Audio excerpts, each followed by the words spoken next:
everybody. Good morning, good afternoon, good evening, good night, depending upon where you are. My name is Professor Cihan Çobanoğlu. I am the president of ANAHEI. I also need to click on, recording, perfect. We have our Association of North America Higher Education International Lecture Series. We have Professor Hossein Olya with us today. Before we go into his webinar and lecture, I would like to go over some information about the Association of North America Higher Education International. One more time, I welcome you formally to this lecture series. And also, this is, as you probably may be watching this on the Facebook, it's also live on Facebook. And let's get started. I would like to just share my screen with you. I hope that you are seeing it. Again, one more time, welcome to our webinar, Innovative Analytical Approaches in Tourism Marketing Studies with Professor Hossein Olya, who's here right now from attending to this webinar from Korea, and it's midnight there. So thank you so much for Professor Olya doing this. My name is Professor Cihan Çobanoğlu. I am the president of Association of North America Higher Education International. I also serve as the McKibben Endowed Chair Professor at the University of South Florida, Sarasota Manatee. I also edit 3 journals, as you can see here. I also would like to introduce Dr. Hossein Olya. He is the Director of Research Methods and Statistics for ANAHEI, Association of North America Higher Education International. I also would like to thank him for arranging this webinar with Professor Olya. Just to keep quick housekeeping items for those of you who are attending from Zoom tool, is that I hope you hear me nice and clear and see the screen. If you do, you should be able to see in your control panel, raise hand. If you click on raise hand, this will tell us that you are hearing us good and everything is clear. Just click on raise hand on your control panel, and then as you do it, we will be able to see. Perfect, that's great. I see that many of you are raising hands. We appreciate you can click back to get it back to normal. Throughout the lecture, Professor Olya is very happy to receive your questions. Click on chat or questions, as you can see on your control panel, to ask him any questions that you may have throughout the lecture. At the end of his lecture, he's going to take these questions I will read, and he will be able to answer it for us. Again, I see that some people are, perfect. Some of our attendees are already using the chat tool, which is perfect. Again, just a quick introduction of ANAHEI, Association of North America Higher Education, is a not-for-profit organization. The mission is to promote and encourage a global culture at member institutions, globalize student and faculty successes, enhance global initiatives among member institutions, and deepen global engagement. One of ways of doing this, what ANAHEI has the mission, is just this lecture. We have a global professor coming from the other part of the world to meet with all the attendees in this webinar. And of course, we are recording this webinar, and that means that it will be available to all of you who may not be here today at this time, but hopefully you'll benefit from this lecture and all the other programs ANAHEI offers, such as visiting scholar programs, partnerships programs, journals. ANAHEI has 2 journals publishes, and I will talk about them in a second, conferences, awards, and distinguished lecture series, and this, of course, this lecture series as well. The first journal of ANAHEI is International Interdisciplinary Business Economics Advancement Journal. This is a baby journal, only 3 years old, open access, which means that it doesn't cost any money to submit an article or access the articles. It's true open access. It's provided as a service to the academia. ibajournal.org is the website. Another one is a new journal, also open access, just like the other one, Journal of Global Education and Research, journal.anahei.org. We encourage all of you to submit your articles there. Conferences of ANAHEI. The first one is Global Conference on Education and Research. This happened last month, 2 months ago in Sarasota. Very successful conference. Next one is going to be in April in Las Vegas, University of Nevada, Las Vegas. Again, the information you can find closer.org. The next conference is International Interdisciplinary Business Economics Advancement Conference. That's going to take place 18th, 23rd in Fort Lauderdale, Florida. This conference actually is a cruise conference, a conference on the cruise. Graduate Student Research Conference in Business and Economics is another conference of ANAHEI that took place in May. It will be next year in April in Sarasota. The other one is GLOSSERV. This is going to happen in October in an amazing location. Thanks to CIAF, our partner, glosserv.org, Global Conference on Services Management in Volterra, which is the heart of Tuscany in Italy. And next year in March, Florida International University and USF Sarasota Manatee sponsors Global Conference on Hospitality, Tourism, Event and Leisure Management Conference. That's going to take place March 14 to 17. We encourage all of you to submit abstracts and papers to this conference. We also have distinguished lecture series. We featured Professor Ravidar earlier. All of these are available on ANAHEI website. Please feel free to go to anahei.org and you can see ANAHEI.org. We had also Professor Altanai with us on the same series. Just recently, we also had Professor Jason Shao. He is the editor of the Academy of Management Journal. And of course, all of these video recordings are available just like today. We are recording right now with Professor Olya. Last but not least, I would like to introduce Professor Olya to you, and then I will leave the floor to him for his wonderful, great lecture. Professor Hossein Olya is an assistant professor of tourism management at Sejong University, Seoul, South Korea. He contributes as the methodology editor of the Service Industries Journal. He was the head of tourism department at British University of Nicosia, Cyprus, since September 2015 till August 2016. He received his Bachelor of Science degree in Natural Resource Engineering.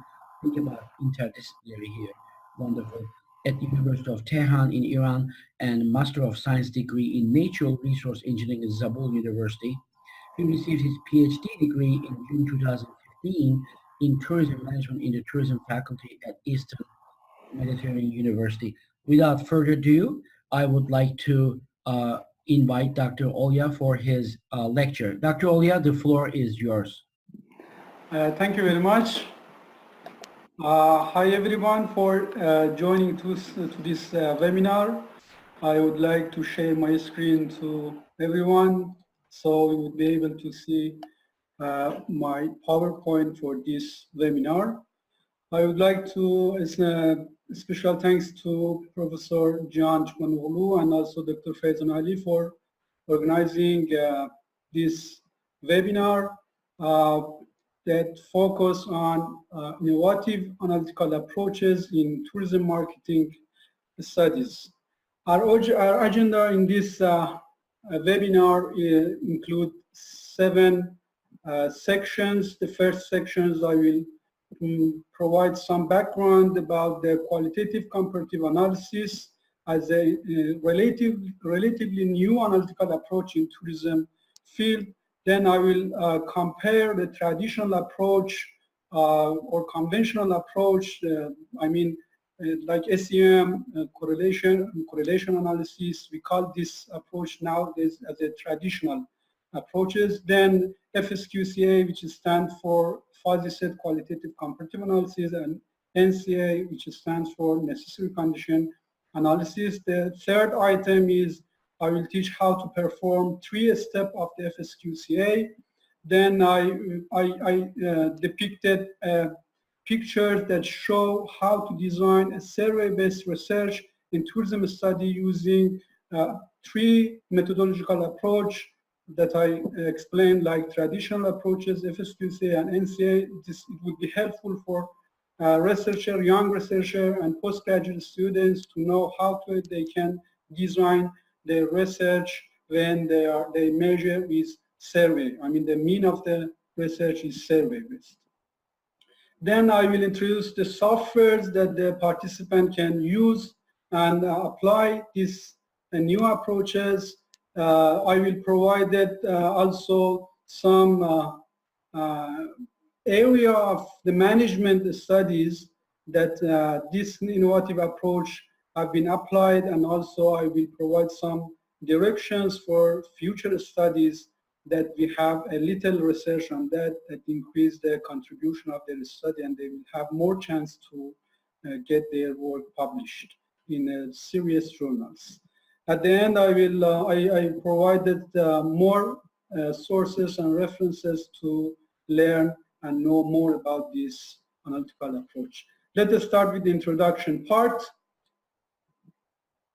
As the introduction part, I can tell you that this qualitative comparative analysis that include several approaches I will explain, actually it fills the gulf between qualitative and quantitative approach. All of the researchers know that always we have a fight and arguments between the researcher who use qualitative approach and those who use quantitative approach.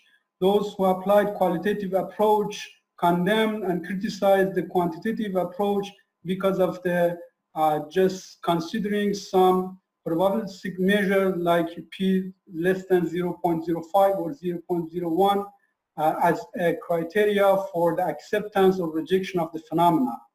And they mentioned the social science is not like that you just reject a social phenomena by considering some specific cutoff of some probabilistic measure like p-value or t-value. And also you know that those who use quantitative approach, they have question about the reliability and validity of the findings of the research that they use qualitative approach. So we have this argument for a long term, and all of you are familiar with this. But now we have a third way that called qualitative comparative analysis. Actually, this method function as a bridge between these two methodological approach. Apart from this, this method do not consider many strict assumptions that we need to satisfy in conventional research like SEM, regression analysis, and correlation analysis. For example, in the qualitative comparative analysis, we don't have too much stress about multicollinearity issues. I will explain when I explain the method and the background, you will understand that we don't need to provide evidence of the multicollinearity issues in our research. And also, we don't have collect a small sample size to come up with the normal data, normal distribution of the data that are the main assumptions of the SEM and regression analysis. I mean, these are the advantages of this method. The third properties of this approach is this approach considers contrarian cases. I exemplified what are the contrarian cases. This is a result of one of my research published in Journal of Travel Research just last year. I measured the support of the tourism development by residents, as you can see, as outcome, and also satisfaction with their quality of life as indicators. All of you know that based on the social exchange theory, those who are satisfied with their quality of life, most likely they express more support for tourism development. But when we conduct a cross-tabulation analysis that shows us the contrarian case, we found that there are some cases, there are some residences that they are not satisfied with their quality of life, but still they are supporting for tourism development in their locations. So we call these people that they are against the theoretical background and against the literature, but they are real. We have these people. We are going to consider the view of these people. It's not like conventional research that we ignore their view. Let me take another example. Still, you have a support for tourism development as an outcome. Indicator here is negative impact of the tourism. Again, based on the social exchange theory, we expected those residents that perceived high level of the negative impact of the tourism to show less level of the support. It means that they believe that this tourism has a negative impact, then why I should support this tourism? But the results show that, the result of the cross-evaluation analysis show that still we have a people that believe tourism has a negative impact, but they are supporting tourism development project and plans. So in qualitative comparative analysis, we include the view of these people. So then one of the important feature of this method is that we are considering the view of the whole voices, which is very important. This is very important for the, I'm going to exemplify and provide some directions for further research, which is luxury travelers. You know, luxury travelers, the quantity is not important. The quality is important. If you pick some few luxury travelers, you can market your services and you can run your businesses. So contrarian cases are important in our field. Most important function of this method is that in inus conditions. What is inus conditions? I'm going to explain more in this slide. Inus conditions talk about the necessary and sufficient conditions, necessary and insufficient conditions, not necessary conditions, and sufficient conditions. All are different. Maybe these terms are new to you. I'm going to take an example, a tangible example that you frequently see in the many papers. Look at the first item. I'm going to talk about the possible conditions for increasing the performance of your hotel employees. In the literature, we know that if we increase the salary, their performance will be increased. This is the first possible conditions, very simple. In this situation, in this condition, salary is necessary and sufficient condition. What does it mean? It means that if we want to have a performance, we must increase the salary, which means necessary. And it's sufficient because just we have, by increasing the salary, we get the performance. There is not any other factor in the model. So in the first model, salary is necessary and sufficient. In the second option, look at the second condition. If you want to have a performance, you should have reward system and salary. In this methodology, we use a star as a symbol of and. We translate this as and plus as or, and this symbol as a negation. I will explain these items later on, but just you need to know that for the interpreting these conditions. I'm going to repeat the second condition. In the second condition, if you want to have a high level of the performance, you should have a reward system, active reward system, and increase the salary. So in this condition, salary is necessary. Yes, we have it in the model, but not sufficient. What does it mean? It means that it's not sufficient. We should have a reward system aligned salary, increasing the salary. So you can compare the conditions. In the first one, salary, just one item, one factor that lead to the performance. Then it was necessary and sufficient. But in the second one, we have one more factor, one more indicator, which is reward. When you add one more reward, one more factor, which is reward, so salary is not sufficient anymore, although it's necessary still. Look at the third condition, you will understand clearly. The third condition advises us that the reward or salary lead to high level of the performance? Reward or salary? Now, what is the role of the salary? Salary is sufficient, but not necessary. Yes, apparently, salary is sufficient for increasing the performance, but it's not necessary, because by applying the reward system, you will reach to high level of the performance. Look at the last condition. Reward and salary, or training and empowerment, increase the performance. So you can see now the condition get more complicated. We have more factors. We have and or.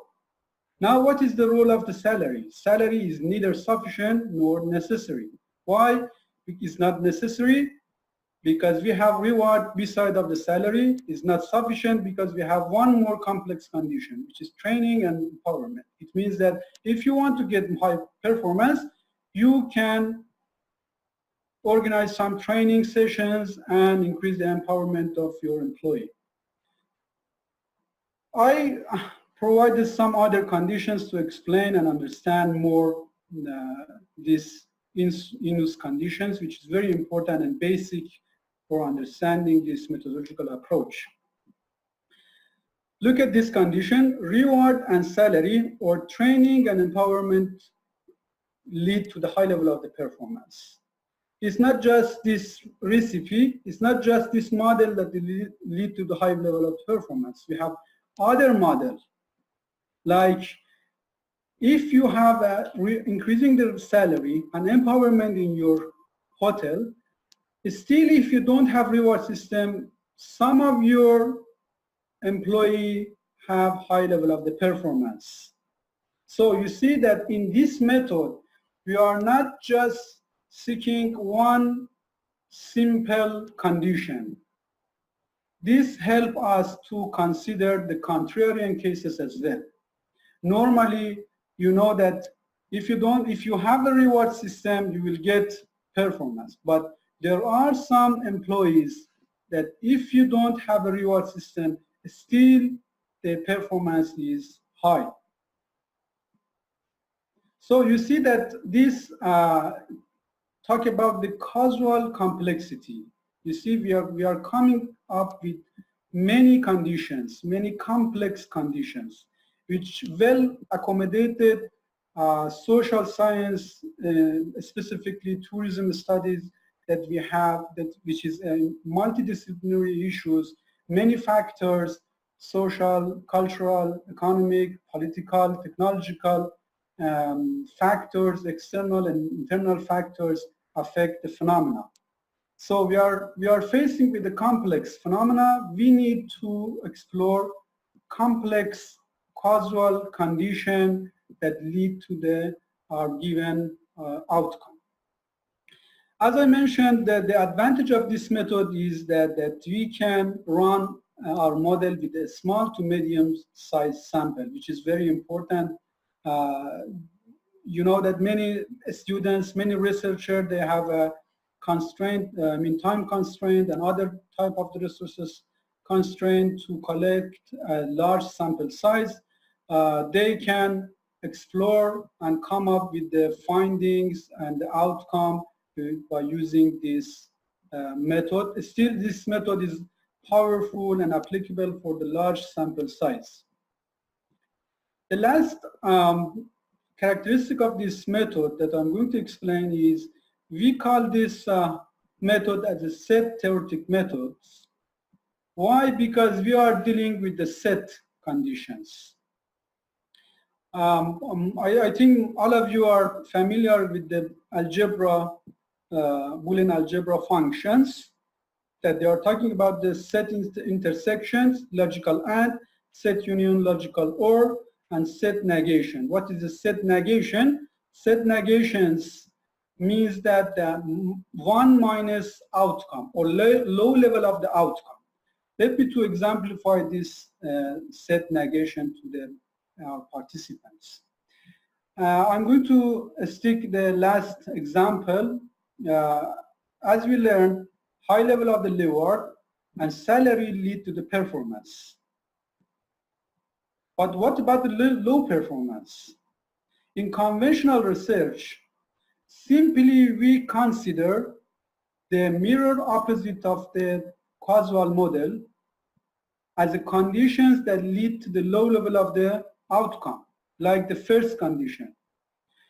For example, if high level of the reward and high level of the salary increase to high level of the performance, then simply we can say low level of the reward, low level of the salary lead to the low level of the performance. In the conventional research, we consider this rule.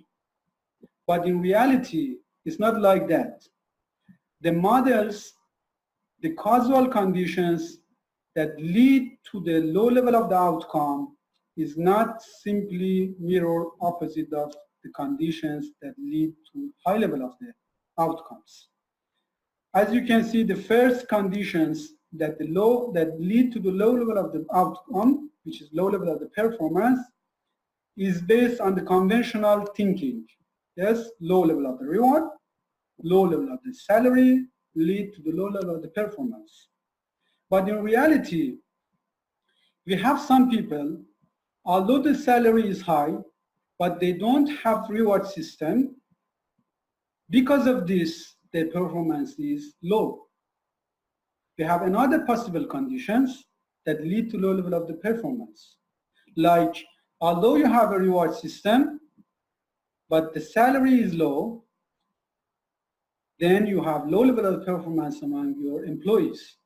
So you see that we have other possible conditions, other alternative conditions that lead to the low level of the outcome. So this method told us and explore the all possible conditions that lead to low level of the outcomes, which are not mirror opposite of the high level of the outcome. I mean the conditions that lead to high level of the outcome. So these are some backgrounds that I think that would help participants to understand other sections. Now I want to compare conventional research and new methodological approach that we are focusing on. I try to take example from tourism and hospitality field, which are tangible to the participants. I took example from the study published by Pedaraja and Justice in 2004. They found that quality and price as two determinants of the satisfaction of the restaurant customers. They found that high level of the quality of the food lead to the high level of the satisfaction. It means that quality of the food serve as a positive indicator of the satisfaction. And they found that the price serve as a negative factor. It means that the high level of the price decrease the satisfaction of the customers. So normally we draw our model like this. We use oval shape. We come up with the effect and the strength of the factors, and we interpret like this: quality increase satisfaction and high price decrease satisfaction. Then by using conventional research like SEM and regression analysis, we investigate the sufficient factor or sufficient antecedent. But we don't know about the combination of this factor, the effect of the combination of the factors. If we combine the effect of these two factors, then what will happen to the satisfaction of the customers? And this is more matched with the system of the human thinking. You know that humans consider many factors at the same time together. Then we need a method like FSQCA that explores sufficient configuration. It means the complex combination of the factors. How we can combine the effect of the factors to lead to the outcome. So this method told us sufficient configuration that lead to the high satisfaction. We come up with two possible conditions. The first condition is that high level of the quality of the food and low level of the price lead to satisfaction. Maybe majority of the customers follow this rule, follow this thinking. Yes, if the quality of food is high and the price is reasonable, so I'm happy, I'm satisfied with this restaurant. But still we have more conditions. Maybe we have other people that they have other views or another view.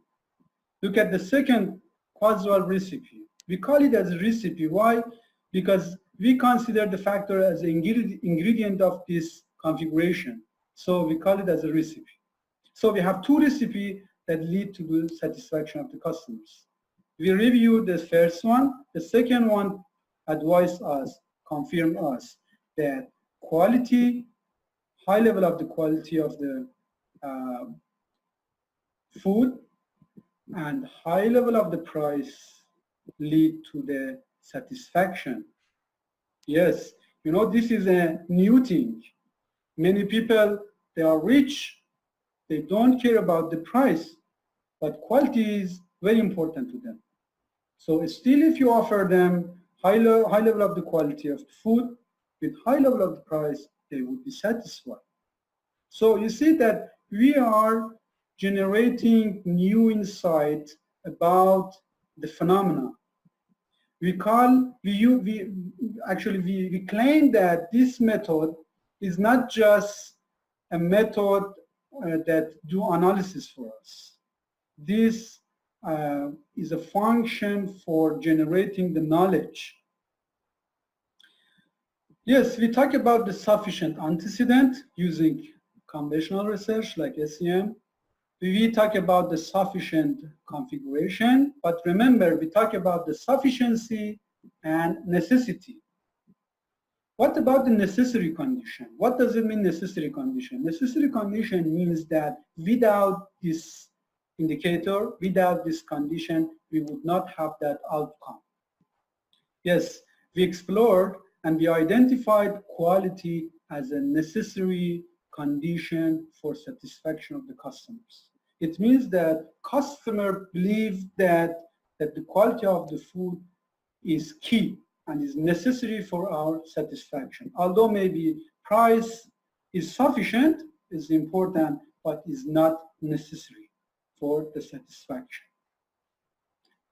So I hope that you get some ideas about the function of each method. I also would like to, Professor Olya, remind all of the audience is to please write their questions as they come in the chat or questions button, or in the Facebook, they can also write in the comment. I will pass them to you at the end of your presentation. Yeah, that would be fantastic. Yeah, thank you. Yes, I actually outlined one table that show the comparison of the symmetrical approach, the conventional approach, with this new method, configural modeling. Why we call it configural modeling? Because we are introducing configuration as a causal model. Configuration means the combination of the factors, causal factors. So we call it as a configural modeling.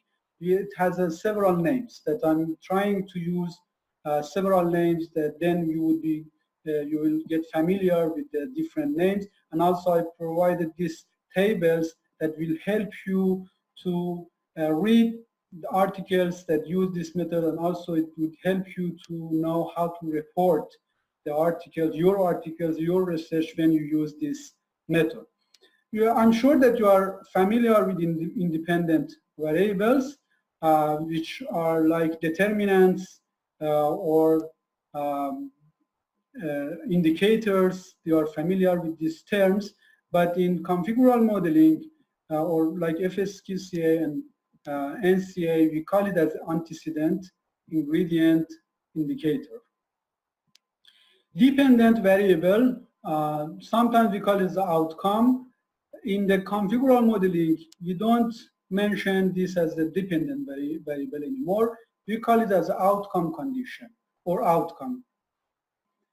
And when we talk about the measurement in the symmetric modeling or conventional research, in the configural modeling, you should use the term of the calibration instead of the measurement.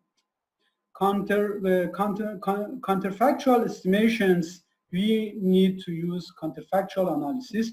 I will explain what is the calibration, counterfactual analysis, and other terms in the future slides. In the conventional research, we have correlation matrix. I'm sure that you are familiar. Here, in this method, we have truth table. In symmetrical modeling, we have net effect, which means the effect of each factor. Here, we have a causal recipe, causal model, causal algorithm, or solution.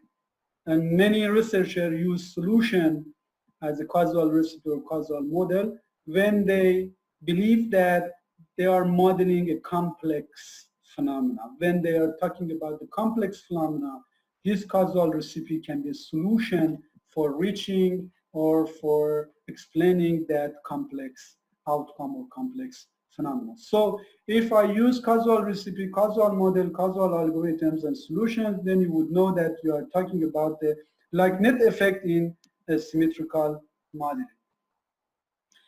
We have coverage in configural modeling, which is similar to the R-square, which is a coefficient of the determination. You know that the R-square told us to what extent the variation of the dependent variable explained by independent variables.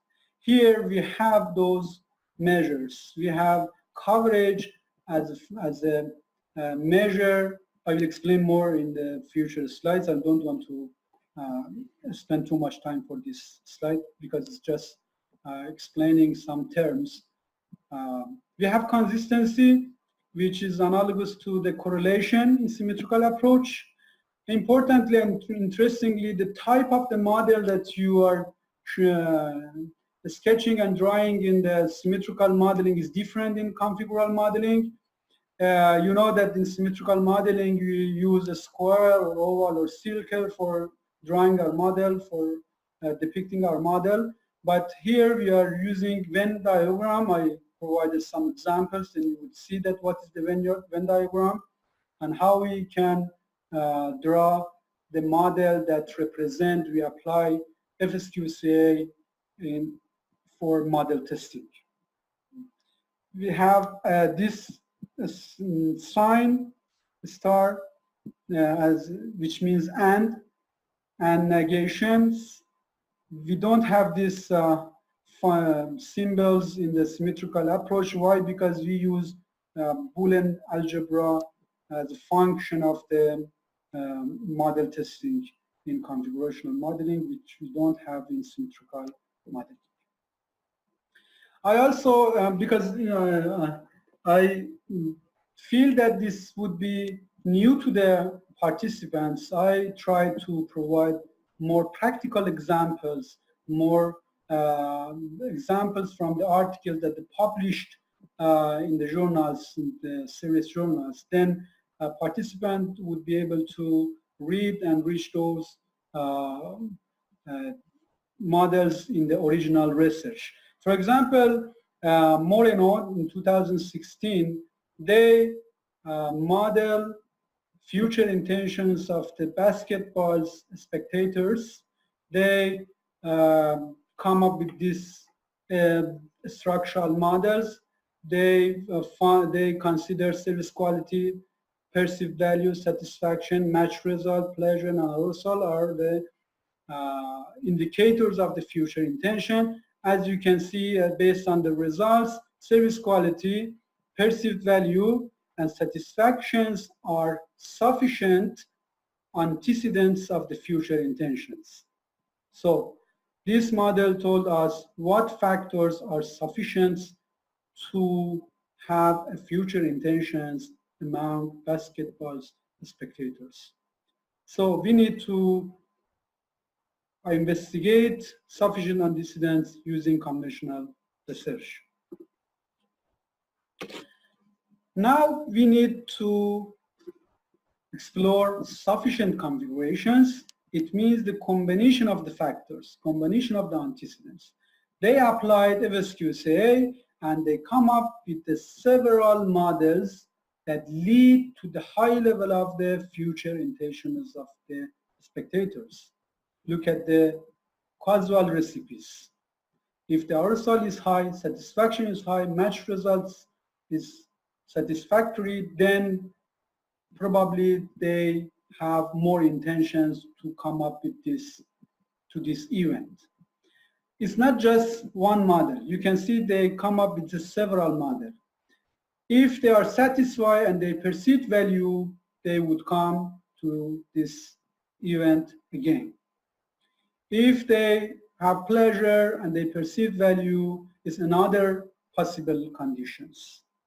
So you see they come up with several causal recipes that lead to the high level of the outcome, which is future intentions. It's pragmatic approach. You see, it's a pragmatic method. Why?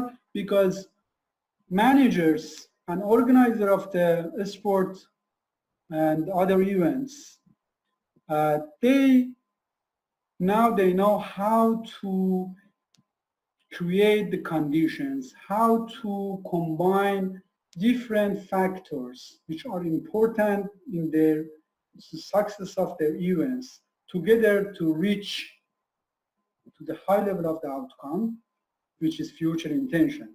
For example, managers know high level of the service quality and satisfaction. Then they can set strategies to offer high level of the service quality and try to increase the satisfaction of the spectators. So you see that is informative approach, is pragmatic approach. And I believe that the managers and the practitioners would like to see such results because I met some practitioners. They mentioned that you are just talking about the net effect of the factors. For example, if you want to have this high level of the performance or satisfaction among the employee, you are telling about the reward and training and empowerment. But in reality, in the field, it's very complex. You need to combine the effect of the factors together, consider all factors at the same time, and see how we can reach to the given outcome. Yes, we talk about the sufficient antecedent using SEM. We talk about the sufficient configuration using FSQCA. Now we need to know what factors are necessary for future intention of the basketball spectators. So they run another model, another analysis, necessary condition analysis, and they see that none of the factors are necessary. Actually, they consider the high level of the consistency among the antecedents, which is more than 0.9. This is the cutoff level for identifying the necessary antecedents. As you can see, none of the factors reach to this and satisfy this commonly accepted level. So for the future intention of the basketball spectators, we don't have a necessary conditions. We don't have factors that without those factors, we would not have high level of the future intentions. But I took another example which is very tangible and which is very informative for the necessary condition analysis from the work of the Dool that published in 2016. They modeled relational attractiveness of the customer as outcome, as the final outcome, that actually this represent the attitude of the suppliers toward their customer firms, that they want to regulate their attitude and their behavior with their customers and their business partners. What factors are important for regulating those attitudes and those behaviors? They employed several factors that maybe these factors function as a sufficient antecedents, like trust. Trust is a sufficient factor for RAC. Dependency, financial benefit, non-financial benefits, and cost. They run necessary condition analysis and they come up with two necessary conditions, which are financial benefits, non-financial benefits. Why? Because the consistency level is more than 0.9. So you see, although these factors are important, maybe they are sufficient to reach relative attractiveness of the customer, but they are not necessary. Trust is not necessary. Dependency is not necessary. Cost is not necessary. But financial benefits and non-financial benefits are key, are necessary. Without the benefits, either financial or non-financial, you would not have relational attractiveness of the customers. So you see how these results inform the practitioners to care about the factors, to care about the conditions that they are dealing with. Okay, we compared these three approaches. Now we want to see how we can perform FSQCA as an innovative approach. FSQCA consists of three steps. The first step is calibration. The second step is fuzzy truth table algorithm. And the third step is counterfactual analysis. Actually, this process performed by the program, you don't need to do it by yourself step by step. The computer helps you to conduct this analysis, but I want to explain what does it mean, calibration and other steps. Actually, calibration is a transformation of the crisp value to fuzzy form. You know, we are collecting crisp value like 1, 2, 3, 4, 5. That 1 is a strongly disagree, 2 disagree, 3 neutral, 4 agree, and 5 is strongly agree. These are crisp value. We call it crisp value. When we change the type of the R value to the fuzzy form, which is totally different than the crisp value, I will explain how. We call this transformation of the type of the value, we call it as a calibration. Actually, we're calibrating our value. We're changing the type of our value from crisp value to fuzzy form. In fuzzy form, we don't have such value. We have full non-membership and full membership. What does it mean? And it ranges from 0 to 1. 1 is full membership. It means that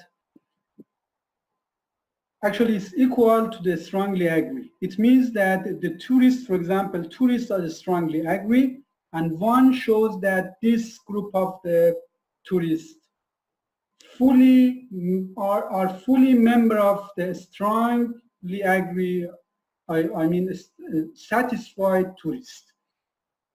I mean that they are fully member of the satisfied tourist.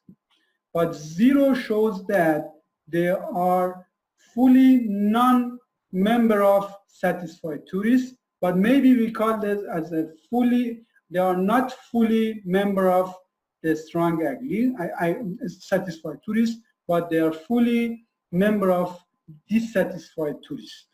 And 3 is neutral and 0.5 is crossover point. It means that the tourists neither satisfied, neither dissatisfied. So we are transforming the value to another form of the data. I mean the value. I depicted and I compared this. I projected the fuzzy form values in the diagrams. You can see 0 is full non-membership, which is like dissatisfied tourists, and one is full membership, which is satisfied tourists. They are fully satisfied. But satisfied tourists like this S, which is number 4, the number of the fuzzy form is 0.75. It means that 75% they are member of satisfied tourists, and 25% they are member of dissatisfied tourists. And 50, it means that they are 50-50, they are so-so. It means they are not satisfied, they are not dissatisfied, they are in the middle. They are crossover point. The second step is fuzzy truth table algorithms.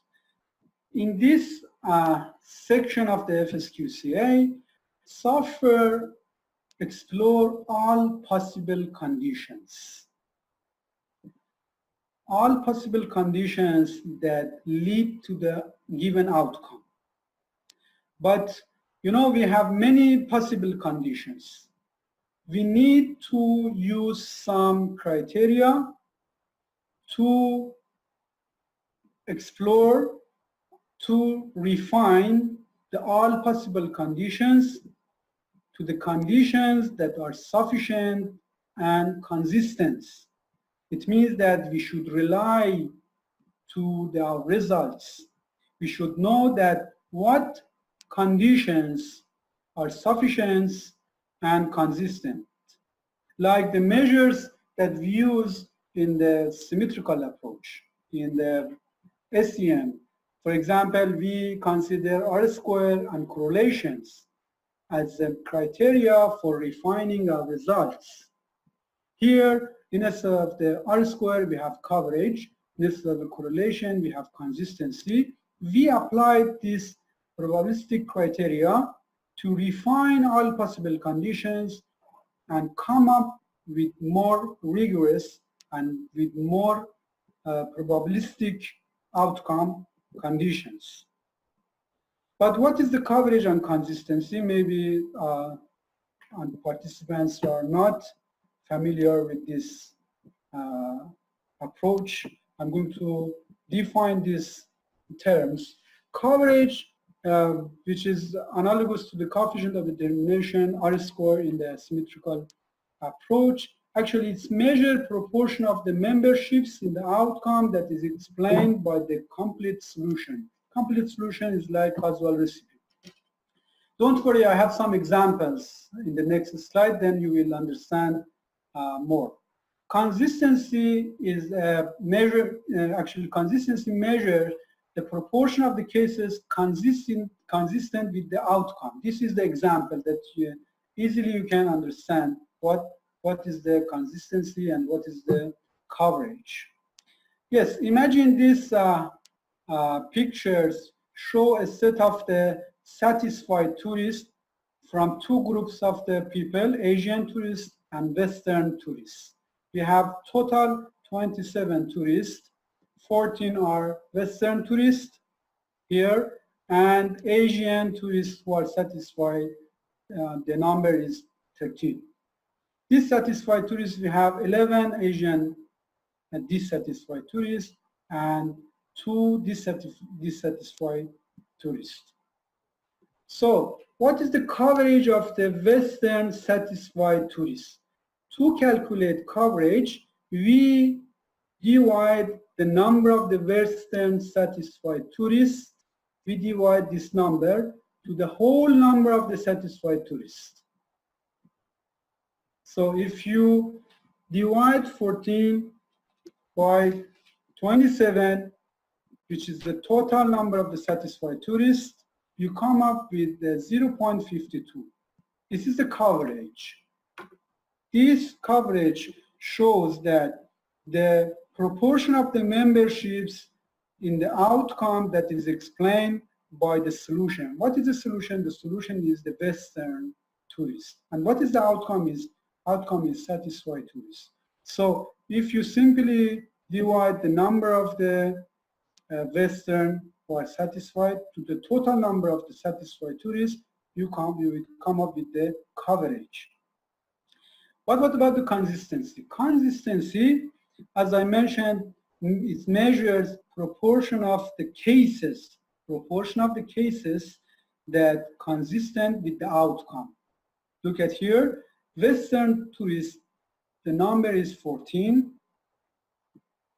and the total number of the Western is 16. You have 14 Western tourists, satisfied tourists, and 2 dissatisfied tourists. So we need to divide the number of the Western satisfied tourists to the whole number of the Western tourists. The result is 0.87, which is acceptable level. It should be more than 0.8. Just I want to add one more explanation. For counterfactual analysis, there are 2 cutoff level. You can use 1 for the coverage and 0.8 for the consistency for a small to medium sample size. But if you have a large sample size, you may consider 2 as a cutoff for the coverage and 0.85 as the cutoff for consistency.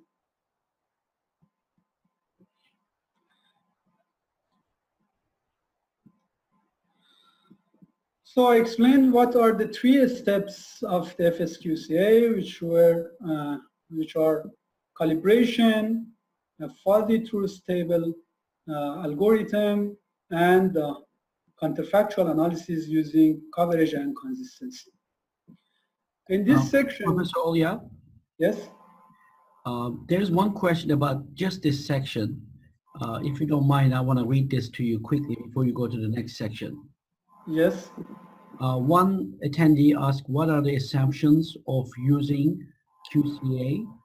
And the other one, we are calibrating our items from crisp value to fuzzy sets. Yet we use linear crisp values in our factor analysis. How is it justified? And should we? Yeah, I think if we continue, I will explain that. Okay. Okay. Good. Yeah, Good. they will, I think they automatically will find their answer. Wonderful. Wonderful. Then yeah. Thank you.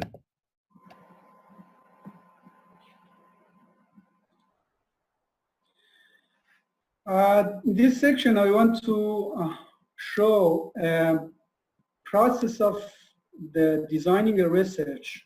Especially this slide is helpful for the young researchers to know how they can design their research, what analysis they need to employ to come up with the different results, different type of the modeling they should apply in their research. Because nowadays, you know that it's very competitive to get published in the top journals. You need to apply the advanced methodological approach to increase your chance or to provide a methodological contribution to your research that increase the chance of the publications. I use this graph from one of my research. As you can see, you need to first design your survey, an instrument. You need to design a sample design, the number of the sample you want to collect based on the resources that you have, based on the time, money, and other factors that affect your number of the items that you are going to employ. Then you need to do a pilot study to see what are the ambiguity and the problems, possible problems in doing your research. If the means of your scale items is not in English, then you need to apply back translation method. Then you need, if you need more information, you can go to the original articles. You can see it in this, I provided sources, and at the end of the slides you can see the more references. Then you will collect your data in the field. After the collection of data, you need to enter your data and deal with the missing data and screening the data. Then you need to check the measurement model testing using some measures like Colombo alpha, composite reliability for the reliability of your measurements, and also you can check the validity of the measurements using EFA, exploratory factor analysis, and CFA, confirmatory factor analysis. Then you need to do cross-tabulation analysis that I explained for finding the contrarian cases in your research.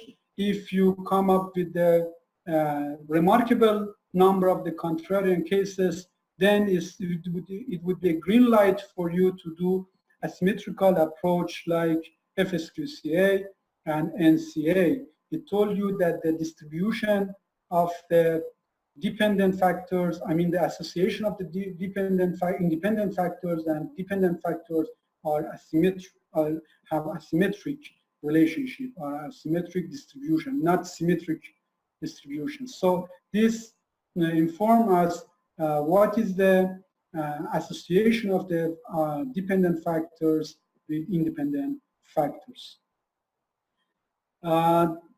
After this, you can run SEM to find sufficient factors, sufficient antecedent for the outcomes. Then you need to use FSQCA that include 3 steps to come up with the sufficient configuration of the factors. Apart from this, you need to check predictive validity. Maybe this is new to many researchers. Next slide, I will provide more example. I will explain how they can check predictive validity. And the last analysis that inform us and identify necessary condition is NCA, necessary condition analysis. So you see in one research, it's not just that we perform one analysis, then do interpretation and provide implications. So you see now we need to do more analysis, more comprehensive analysis. And as I mentioned, we use Venn diagram. We use Venn diagram. These are the Venn diagram. It's not like just oval and circle or a square that we use for SEM. If you have 3 factors that you want to show as a complex configuration, you will use this figure. If you have 4 factors, you may use this one. If you have 5 factors, you need to use or draw this kind of shape. And if you have more factors, maybe 7 factors, you need to draw the causal complex configuration like these factors. This the pictures that provided below is one of my research that just published, that just get acceptance from the International Journal of Contemporary Hospitality Management. As you can see, I have 2 configurations. One is the demographic configuration. I employed 1, 2, 3, 4 demographic factors. Then I created a complex configuration and I call it and name it demographic configurations. Then another configurations is for place and host attributes that employed other antecedent conditions, and the outcome is behavioral intentions to use peer-to-peer accommodations. This article is accepted and this will be published in 2018. If the participant interested to know, I will share the original file. Yes, I think that this predictive validity is very important because many of you know that it's not just that we need to check fit validity for the measurement model and fit validity for the structural model. Still, we need to provide evidence for those, but now we need to provide one more validity check, which is predictive validity check for FSQCA model or configural model. What does it mean, predictive validity? Predictive validity shows that this configural model help us to model future data. It means that if we use another sample data, if we use future data, we would get same result. Because you know that maybe many people who are new in this method, they mentioned this approach is sensitive to the number of the cases because you are employing a small sample of the cases. So we doubt about the predictive validity of the model. So then we employ another test, which is predictive validity, to show the ability of this model for modeling using another sample or future data. So you can see this is an example that has an interesting story behind of this. This is publication that published. This is one of my publications published in JBI in 2017. It has an interesting story I'm going to share with our participants. First, let me to explain the procedure, 4 steps of the predictive validity. Then I will go to the graph. The first step is that you need to have two samples or 2 data sets. Normally, we don't have 2 samples. Then we divide or split our original sample in 2 sample size. I mean 2 samples. So we have one sample that called subsample 1. Another sample is subsample 2. Using subsample 1, we run FSQCA and we come up with some causal recipe. Yes, like this causal recipe. This causal recipe emerged from subsample 1. So we did step 2, which is modeling FSQCA using subsample 1. Now we need to use data of subsample 2 to model causal recipe of subsample 1.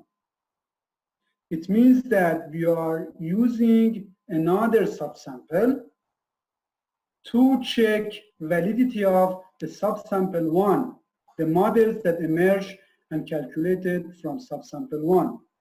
It means that we are using another sample to see that this data give same and valid results. If we come up, which is checking the result, step 4, if we come up with high level of the consistency and coverage, the level, you know the level, the cutoff level, 0.2 and 0.8, respectively for the coverage and consistency. If you come up with this result, then you can claim that this configural model has predictive validity. But what is the story behind of this figure? Actually, the time that I submitted the first original submission, I just did this procedure that I explained to you. I divided original sample to 2 samples. Since the duration of the revision and evaluation of the article took almost more than 8 months, interestingly, because I use a sample, I use secondary data from one web page, I mean the World Bank database. Hopefully the new data for 2014 released. So one of the reviewers was wisely advised us that, look, now you have a future data. Although it's a little bit tricky, they told us now we have in future data, which is 2014. You use data till 2013. Now use this data as another sample, as a future sample, and provide evidence of the predictive validity. Hopefully, we use future data and we come up with the high level of the coverage and consistency. And because you can see the 3 figures. The first one is the graph for the models that emerged from the subsample 1. The second one is the graph that shows coverage and consistency, acceptable level of the coverage and consistency for subsample of 2. And the last one is the graph for future sample, which is the sample of 2014.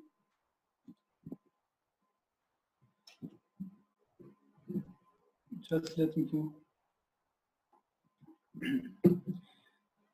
Yes, now I think that I explained that how people can employ a different analytical approach to increase the quality of their research by application of rigorous methodological approach. But the question is that what software we can use for running FSQCA and NCA. I used the list of the softwares from this webpage, compass.org, that provided many information, many books, many articles, many sources for this method. I myself, I usually use FSQCA 3. Now I think 3.5 released, and the participant is open access, it's free of charge. Participant and researcher, they can reach this and they can download this software, and also the manual, user manual from this webpage, fsqca.com. It supports also Windows and Mac. The other environments and other softwares also developed by other researchers. This software developed by Regimes. Other softwares is researchers that they're comfortable, they can use, like R, which is need the programming and other softwares they can use. I just introduced and listed, and the participant can use those software for running FSQCA and NCA. But the important part is part of this lecture is that what domain of the management use this approach. I extracted these facts and statistics from article of Con 2016, published Journal of JBR, that shows that the frequency of the publications in subdiscipline of the management, like finance, operations, strategy, marketing, innovation, human resource. As you can see, we don't have a category of the tourism. It means that this method is quite new in the tourism. Just we have few articles. I think more than 50. I'm sure that's less than 50. And then it shows that there is a potential for the researcher to apply this method and reach the quality of the paper by applying new method. As I mentioned, it's not just method, it's a set theoretic method because it's generating new knowledge. And in tourism, we need to apply this kind of method. About the scale, yes, you can see the different scale, individual level, the data focus on individual level, organization level, country and state and others. And this shows that we have a lack of the research in international level. If you use the data that is that compare international, I mean many countries together, so you can rely on that as an implication, as a contribution of your research. Yes, the last slide I provided sources that the participant can go and read and learn more about this lecture. I will share this PowerPoint with the Professor Chobanoglu, and they will provide this PowerPoint to all participants and they can use it. If you have any question, I would be happy to address the questions. Thank you, Professor Olya. Yes, we have quite a few questions. We are going over the time, but I want to definitely ask you some questions from the attendees. So let me start reading them. And you may have already answered these, okay? So I'm just going to give you a chance okay. Could you please suggest a textbook on FSQCA and where to take a course on this technique if it is available? Yes, if there are several books. I just want to add one more explanation. This fuzzy set the first time in 1989 or 85. I'm not sure about the exact date. This the fuzzy set introduced by Professor Zadeh, who is an Iranian-American scientist, as a new set of a new horizon in the science. Then in the social science, Professor Regins from United States, it applied this method in the social science. It means that in social scientists, I think they started from 1999 or 2000. Then they are ahead of our field, tourism and marketing field. They have many books, many references that the participant that they can use because they are more expert in this field. Then the marketing field, they are using Professor Woodside. He used in 2013, 2012. Now we are using in tourism field. But what are the specific book? I don't want to just name the specific books, but if the participant go to the compass.org, they can come up with the several books, and this web page updating the new books that released and published in this field, this methodology. And also they are providing the new articles that they can get familiar with the new approach. And also this web page provides user manual. The user manual of the software designed and provided by Professor Regin. It explains step by step, by examples, by the numerical value. They can easily follow the instructions and they can run the model.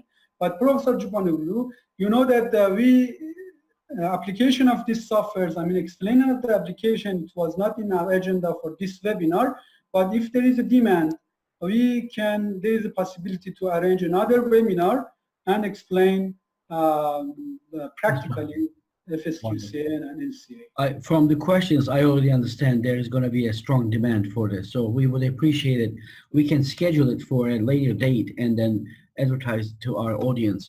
Another question, Professor Olya, what do you mean by a small, medium sample size and a large sample size? Yes, a small sample size, I explained. If your sample size, the number of the cases, the number of the participants, the number of the people who participate and you collected data from them is about 5 or more than 5, it should be more than 5. These are a small sample, 5 to 100. This, we call it as there is not any, agreement among the researchers, but more than 5 to 100 is called a small sample. Or 5 to 30 is a small sample. 30 to 200 is medium sample size. More than 200, 200 to 1,000 is a large sample size. Okay. Another question. How to calibrate financial data in FSQCA, for example, for accounting ratios? Yes, for calibration is a technical process. For in tourism field that we are collecting survey and we are using ordinal value that we measure factors from Likert scales range from 1 to 7, 1 to 10. Is quite simple. We simply select 5 as 1, 3 as 0.5, and 1 as a 0. It's very simple. But in the financial issues, financial factors, two factors are important. First, researchers should have a strong knowledge about those factors and those criteria that they are using. They should know, for example, if we take example from the financial issues like tax, researchers should have knowledge that what is the low level of the tax, what is the average tax, and what is the high level of the tax. So they need to be expert to set the value, to set the threshold for each set. Then, for example, and it's very based on the context of the study. For example, maybe in the United States, the specific amount of the tax is low, but in the India, this value considered as a medium. So it actually heavily depends to the knowledge of the researchers. Okay, thank you. I am also checking Facebook too, but one last question. We are really running out of time. In part 2, comparison of traditional approaches, is there a limit to the number of recipes you called it recipe, right?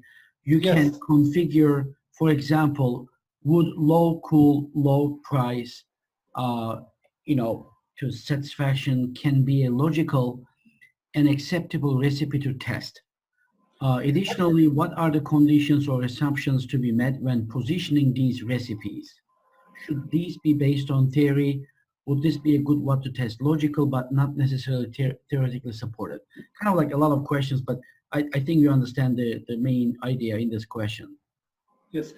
I just want to remind you that this approach is an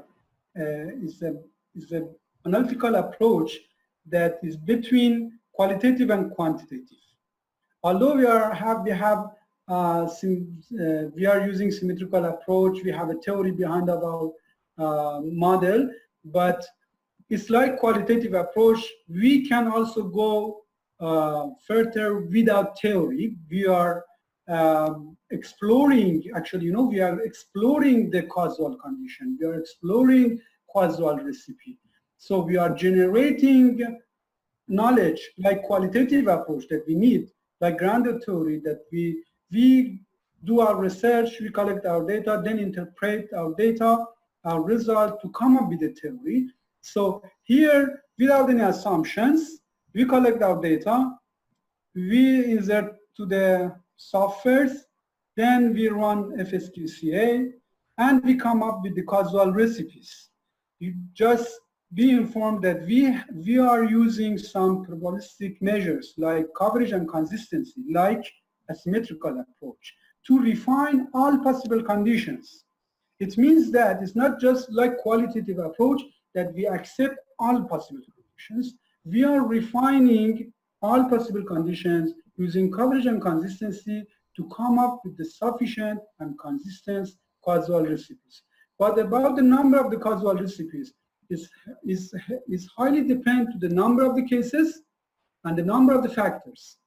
If you have more factors, if you have more antecedents and the sample size is large, so you will come up with the more causal recipes. Why? Because if you remember, we talked about the contrarian cases. In this method, we care about the view of all people with different preferences, with different views. So it's normal by increasing the number of the sample and by increasing the number of the factors that you employed as an antecedent or ingredient of the causal recipe, the number of the causal recipe will be increased. Perfect. Meanwhile, I would like to thank all the audience for participating in today's webinar with Professor Olya. It is almost 2 a.m. in Korea, Seoul, where he is presenting. So I really appreciate his time with us, and it was very interactive session. We received a lot of questions onto the website. anahei.org/Olya is the website where the recording of this webinar and all the other materials such as the PowerPoint presentation references will be housed. I would like to thank again to Dr. Olya for sharing his expertise, and of course all the attendees for coming to today's session. Please watch other future webinar lectures that we are going to have at anahei.org, ANAHEI.org.